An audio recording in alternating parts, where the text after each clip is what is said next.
tu vois les deux lésions, les flèches? Oui. Les lésions là, ils ont le même signal ou pas? Les deux, bon, l'autre est homogène, mais Oui. Non, la portion seulement, avec la portion. la Là portion, oui, ils ont et le même là. signal, Ils ont oui. le même signal. Ils ont le même Oui. signal. Oui. Et le signal, pratiquement, c'est plus ou moins, ça avoisine le signal De la graisse. sous-cutanée. Oui. À la séquence T1, on a le même, le même signal, le oui. même aspect. Donc, c'est des lésions qui se ressemblent. Oui. Donc, pour toi, il s'agit de la graisse ou du sang? Il s'agit de la graisse. Pourquoi de la graisse? Parce qu'ils sont en isosignal par rapport à la graisse cutanée. Très bien, leur signal est identique. Leurs signaux sont identiques. Mais ce n'est pas sûr que ça soit aussi de la graisse. Parce que pourquoi? Pourquoi on n'est pas sûr que c'est de la graisse? On n'a pas éliminé le signal. Très bien, on n'a pas éliminé le signal. Vous comprenez bien. Parce qu'on n'a pas éliminé le signal de la graisse. Très bien. Donc, c'est ça, c'est comme c'est le raisonnement là que vous devrez avoir.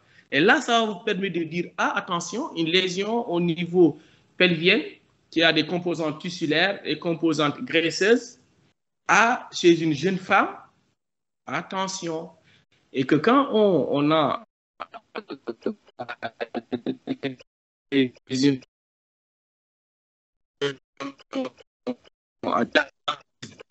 c'est quoi? Même si vous êtes en pédiatrie, hein, on voit ça. C'est un tératome mature. OK? D'accord. Très bien. Donc, en résumé, c'est juste nous ce qu'on fait devant une lésion, une anomalie. Donc, on précise d'abord le siège, c'est-à-dire la localisation, la région, l'organe. Ensuite, on étudie les contours, la taille de la lésion, également la forme. Et ensuite, le contenu qui est important. C'est-à-dire le contenu peut être homogène ou hétérogène, et que sur ce contenu, on peut avoir une idée sur la nature de la lésion. Et cette nature peut être appréciée surtout au scanner, après injection de produits de contraste. À l'échographie, si on parvient à identifier les différentes composantes, mais aussi et surtout à l'IRM, parce que l'IRM a une bonne résolution en contraste tissulaire et permettra d'identifier les structures vasculaires, les structures graisseuses, les structures calciques, lipidiques, protéiques. Et ensuite, après avoir délimité la lésion, donné ses caractéristiques sur le comportement vasculaire, ce qui est important, c'est de rechercher un retentissement, c'est-à-dire l'aspect de l'environnement qui entoure la lésion. Donc, on doit dire, est-ce que la lésion a un effet de masse ou pas? Est-ce que la lésion envahit ou pas? Donc, là, c'est en fait une démarche scientifique que les radiologues utilisent pour décrire une lésion.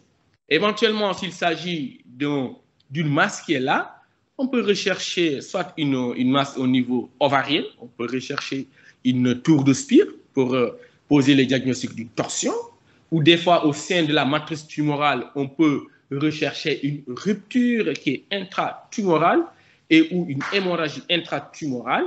Et des fois, s'il s'agit d'une lésion qui était là au cours de la surveillance, on peut rechercher des stigmates de surinfection, c'est-à-dire un œdème, ou bien s'il s'agit d'un germe qui est anaérobique, la présence de bulles d'air ou bien de gaz au sein de la lésion qui n'était pas là au moment du diagnostic.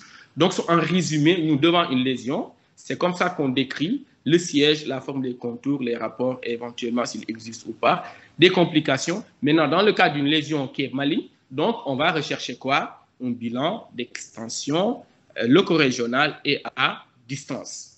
Donc, en conclusion, nous dirons que la connaissance de la sémiologie élémentaire elle est fondamentale car elle permet d'avoir une orientation de nature des lésions nous permettant de diminuer la gamme des hypothèses diagnostiques. Donc, un bon compte-rendu repose sur une description vraiment succincte et ou exhaustive des lésions élémentaires qu'on retrouve au niveau des différentes modalités. Donc, sur ce, je vous remercie. Et si vous avez des questions, donc, on peut ouvrir une liste et que s'il n'y a pas aussi de contribution et ou de questions, on peut se dire à demain.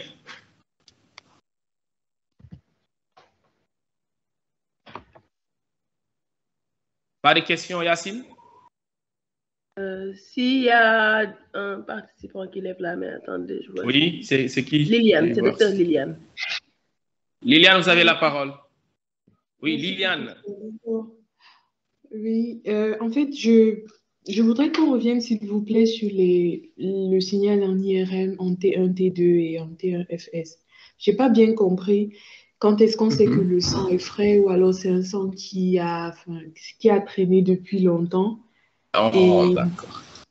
Je n'ai pas vraiment bien compris à ce niveau. Merci. Voilà, très bien. Très bien. C'est Lily. Lily, tu sais, en fait, il y a une séquence, ce qu'on appelle, il y a en fait le principe. Le principe, c'est quoi? Pratiquement, on va mesurer sur toutes les lésions le temps d'excitation et le temps de relaxation. Donc, ce sont ces deux paramètres sur lesquels on va agir pour dire s'il s'agit, si la lésion ou bien sur le tissu a un temps de relaxation court et ou long. Quand le temps de relaxation est court, donc pour enregistrer l'image, donc le temps étant court, donc la machine a du mal à recueillir l'image. C'est pour cela que toutes les lésions qui ont un signal qui est très court, donc c'est un temps d'excitation et un temps de relaxation court, donc toutes ces lésions-là vont apparaître noires à la séquence T1.